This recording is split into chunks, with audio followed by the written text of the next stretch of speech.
Moi, le premier mot qui me vient à l'esprit, c'est le terme de diversité.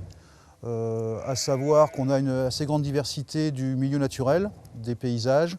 On a souvent tendance à considérer la Brie comme une grande plaine céréalière, mais en réalité, dans notre région, on s'aperçoit qu'il y a persistance d'un certain nombre d'élevages. La ruralité de l'Île-de-France, pour moi, c'est presque un antagonisme, parce qu'effectivement, pour moi, le mot rural est plus province, et plus vraiment campagne. Rural, dans notre esprit, c'est vraiment campagne. On aurait un peu tendance à penser que c'est l'agriculteur, mais c'est aussi le commerce et l'artisanat. C'est un marché de 10 millions de personnes qui est à notre porte, qu'il faut évidemment exploiter quand on est agriculteur francilien. Les autres avantages, c'est de pouvoir bénéficier d'une réalité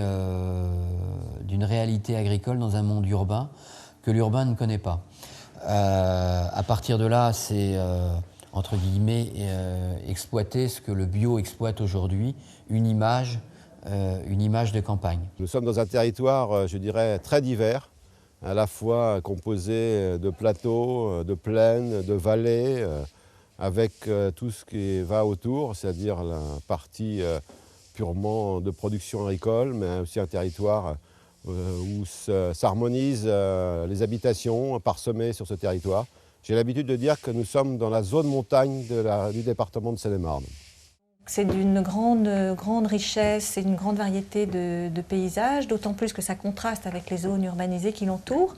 Alors, le territoire du Fertois est caractérisé par une ruralité, dans une zone qui est maintenant périurbaine, avec ces vallées, la Marne qui est sur le territoire. On est aux portes de la Champagne, avec quelques vignes AOC de Champagne sur le territoire. Eh bien, le rural en Île-de-France, c'est une grande partie de son territoire déjà, hein, donc avec des hommes et des femmes qui y vivent et parfois qui y travaillent. On a à la fois des problématiques du monde rural et puis des problématiques du monde urbain, on va dire. Il faut que nos communes, on sente qu'il y a une vie dedans. Et qui dit commune, c'est un patrimoine, et le patrimoine, il faut le valoriser. On a l'impression de rentrer dans un autre monde par rapport au monde de la ville. Et puis il y a une proximité aussi, parce qu'énormément de gens du monde rural vivent dans cette ville. Au final, ils travaillent, ils font leurs courses, ils passent leurs loisirs. On a des petits villages, vous êtes là à Téméricourt et vous voyez bien que voilà, il n'y a pas de boulangerie, hein, pour trouver un sandwich, c'est pas facile. Donc oui, on parle de campagne, ça reste des petites routes. C'est traversé par la nationale 14, donc qui relie deux grands pôles, donc le Cergy et puis donc Magny-en-Vexin, la plus grande ville du parc du Vexin français. Mais oui, on peut parler de campagne.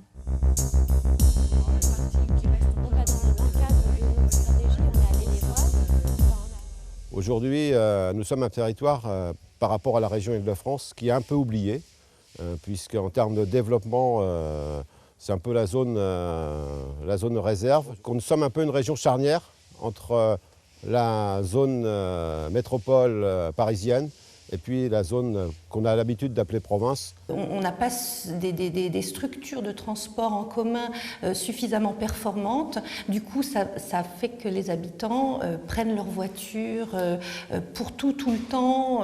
La problématique aussi, c'est la relocalisation.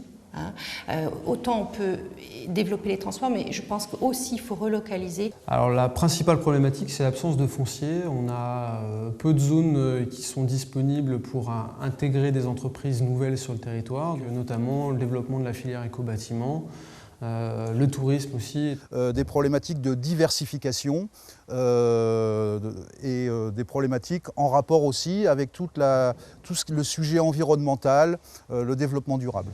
C'est quelquefois une source d'incompréhension due à un mélange de différents types de publics, ruraux, néo-ruraux, urbains, où les activités agricoles sont parfois mal comprises et mal perçues. Et quand on dit restaurer une maison, En structure principale, le budget est assez important et ce n'est pas à la portée des concitoyens qui ont l'habitude de vivre ici localement, quoi.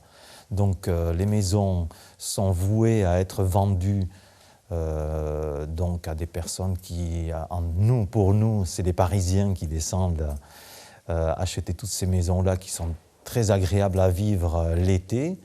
Un petit peu moins l'hiver parce que le Parisien n'est pas habitué au monde rural, hein. On se heurte dans nos régions à des problèmes d'éloignement des centres de formation, de transport, surtout pour des niveaux 5, donc 5 voire même 4. Donc c'est le gros problème, c'est le problème du transport. On a un petit peu quand même le sentiment, enfin, sur les 2 expériences que l'on a pu faire, que les communes sont plus axées au niveau des zones à appeler, à souhaiter avoir des entreprises de taille importante. L'inconvénient est évidemment une vampirisation de l'urbanisme sur nos terrains agricoles et des problèmes de communication, de déplacement de matériel agricole sur les voies de communication de plus en plus rapides. Les problématiques principales, c'est surtout l'agriculture périurbaine, puis aussi l'avancement de la ville sur la campagne. Mais on voit quand même qu'il y a de moins en moins de maraîchers et qu'on a difficulté à s'approvisionner en produits locaux, en légumes locaux. Et malgré une demande très forte qui grandit, que ce soit à Paris ou dans la grande banlieue, on voit bien avec les AMAP ou même si ce n'est pas des AMAP, les systèmes de panier, ou la vente chez le producteur, mais il y a quand même une problématique foncière, je pense que c'est un des plus gros problèmes. La question du lien entre l'habitant du monde rural et la vie du monde rural. Une première rupture, c'est qu'il y a énormément de gens qui sont consommateurs de l'espace rural, qui y vivent et qui n'y travaillent pas forcément et qui ne font pas forcément vivre ce monde rural. Les agriculteurs aujourd'hui réfléchissent sérieusement à des diversifications et se tournent vers des solutions d'agriculture périurbaine, donc en vue d'offrir des services à la ville. Ici, l'identité ne saute pas aux yeux. On a surtout des habitants qui résident ici mais qui vont travailler à Paris. Il n'y a pas d'attachement au territoire. On disait que la menace principale, c'était le grignotage urbain. Je constate que 10 ans après, donc aujourd'hui en 2010, ce phénomène de grignotage existe toujours. En fait, le territoire risque d'être divisé en plusieurs communautés de communes où les petits villages seront chacun rattaché à des villes différentes, et ça risque de nuire justement à l'unité de ce territoire rural.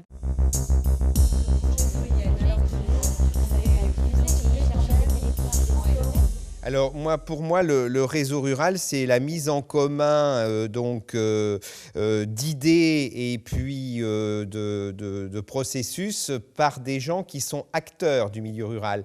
Parce que très souvent, quand ce sont des fonctionnaires parisiens qui parlent du milieu rural de l'Île-de-France, ils ne le connaissent pas, ils n'y vivent pas. Donc il faut que ce soit les gens qui vivent dans le milieu, qui le font vivre, qui y habitent, qui connaissent les problèmes, qui puissent trouver des solutions par eux-mêmes et que ces solutions ne soient pas contrecarrées par des décisions politiques ou administratives à plus haut niveau. Un ensemble de gens qui vont partager les mêmes valeurs et qui vont mettre en commun leurs connaissances, mais que ce soit des connaissances techniques ou leur carnet d'adresses. Un partage d'outils, tout simplement. Pourquoi ne pas se connaître, se rencontrer et puis s'aider mutuellement, intervenir sur les territoires des uns et des autres, simplement pour partager le temps, l'espace. Alors, l'action intéressante, je pense, c'est sur la mise en réseau avec des territoires qui nous ressemblent et on pourrait partager des problématiques communes, essayer de trouver des solutions en commun. Et puis, la deuxième chose, ça serait de faire une promotion du territoire rural d'Île-de-France, des franges d'Île-de-France. Bien entendu, il pourrait y avoir des actions dans le domaine financier, alors pas forcément par un subventionnement direct, mais par Par exemple, sur une aide dans la recherche des différentes structures qui peuvent nous épauler à ce niveau-là. Une aide dans la conception de nos activités. Et notamment dans les activités qui sortent un peu du cadre habituel de la production agricole pure. Au lieu de passer par l'administration, il vaut mieux passer par du bouche à oreille qui pour moi fonctionne dans toute la France parfaitement. Contact direct, voilà.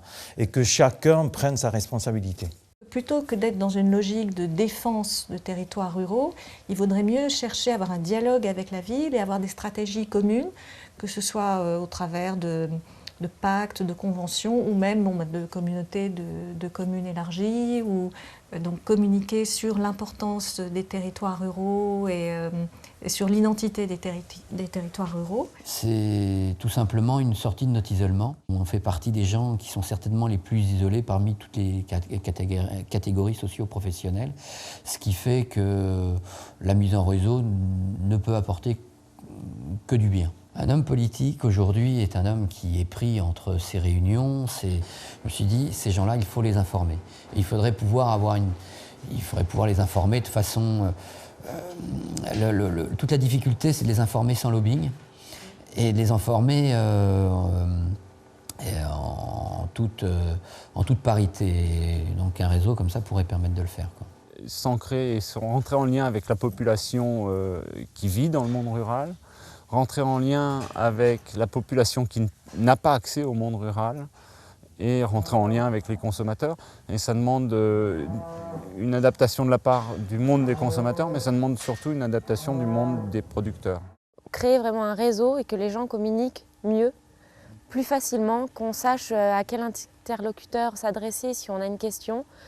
Parce qu'on est nombreux, il y a beaucoup d'organismes et finalement on se connaît très peu, même si on travaille ensemble, on se connaît très peu. Alors aujourd'hui on a l'impression en tant qu'élu notamment qu'il y a un certain nombre d'organismes qui s'empilent les uns sur les autres, voire des réglementations qui s'empilent les unes sur les autres. L'interrogation que l'on a, c'est l'efficacité de l'ensemble de ces réseaux ou de ces organisations. Donc aujourd'hui, moi ce que j'attends du réseau rural, c'est quelque chose qui se passe un peu la liaison entre l'ensemble des différentes activités, mais que ça ne soit pas simplement une présentation, mais qu'il y ait aussi des réalisations concrètes et qu'on ait aussi l'objectif de montrer que dans l'ensemble des territoires français, il n'y a pas de dualité entre les zones urbaines et les zones rurales, mais il y a surtout une complémentarité et c'est aussi ça que j'aimerais voir décliné à l'intérieur du réseau rural. Non. Il y a une partie qui reste encore dans le cadre de notre stratégie, on est allé les voir. Moi, j'ai pris le projet 2, il y a une